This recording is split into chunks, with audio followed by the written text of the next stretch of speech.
Hello అండి. నాకైతే కొంచెం వర్క్స్ ఉన్నాయితే అమ్మ వాళ్ళ ఇంటికైతే వచ్చానండి. ఇక్కడ అమ్మ వచ్చేసి అయితే సమ్మర్ వచ్చింది కదా, ఇంకైతే వడియాలు పట్టేస్తుందండి. సమ్మర్ వచ్చిందంటే ఇంకా పనులే కదా, వడియాలు పచ్చళ్ళు కారం అని.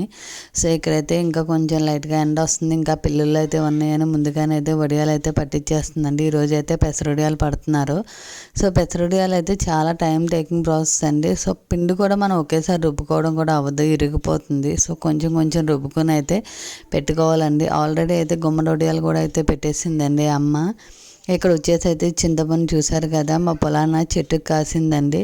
సో ఇక్కడైతే కాయలు తెస్తే ఆ ఒలిసి అయితే ఎండలో పెట్టిందండి. వీటిని అయితే మళ్ళీ శుభ్రంగా గింజ అవి తీసి అయితే ఇంకా తర్వాత స్టోర్ చేసుకోవాలి. ఇది 1 ఇయర్ పాటు ఉంటుందండి. సో చింతపండు కూడా అయితే చాలా టేస్టీగా అయితే ఉంటుంది.